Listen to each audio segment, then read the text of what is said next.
People say that children are innocent. Boys will be boys. Sure, bullying happens, but they're just kids. How harsh could it be? But at the young age of 3, we're already bending and breaking, leaning and snapping, learning to survive in a place that makes us hide who we are. As children, we grew up learning to love, but also learning to hate. By kindergarten, we were already putting labels on things. Blue was straight and pink was gay. If a boy chose pink, well, it goes without saying that wasn't okay. Nah, bro, that's a girl's color. Put it away. And regardless of the meaning and with no understanding, we set the markers aside, already submitting to the rules of our peers. The judgment was already present, and you liked what your friends liked, no matter the cost. It was normal, it was principle, whether you liked it or not.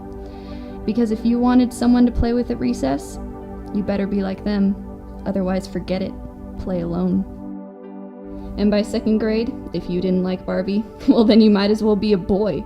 And the little girl who liked pants, not skirts, toy guns, not dolls, grew up liking black, not pink, and fishnet instead of lace. And even now, she still can't shake the feeling that she is not girly enough, and that boy in her math class won't like her because of her clothes. And she stands in the bathroom, a slice on her wrist, pulling down her sleeves so the girl next to her won't see.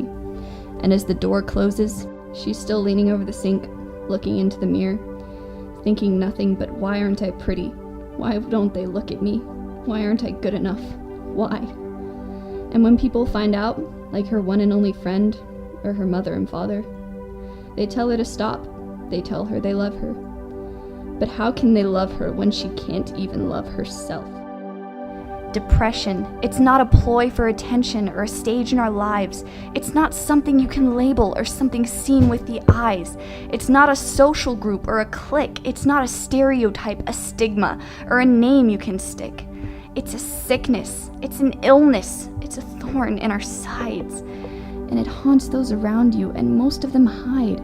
They hide it away so you can't see behind fake smiles and warm hugs and makeup on their faces. She should have studied last night, but instead she was trying to forget the other things she learned at school. That she's unpretty, unfit. We come to school each day with defenses up. Will I be judged for my shirt today, or maybe my pants? Are my glasses too nerdy? Do my shoes have the right symbol? We're labeled as popular or uncool, just like in preschool, when blue is for boys. And if a boy wears jeans that are a bit too tight, then he's not rolling the right way. And if she's not wearing the right brands that her friends approve of, then they crinkle up their noses, and she has to pretend she doesn't care. And he'll never be seen in the jeans again. And she was crying last night, wondering when it will end. He was yelling last night, asking why he can't fit in. At school, it's a battleground. We leave the doors each day, each one of us with blood on our hands, and pain in our hearts, worry in our heads. And inside, we're tearing apart. We fight, we love, we live, we breathe, studying hard so one day we'll be free. We were born to be leaders.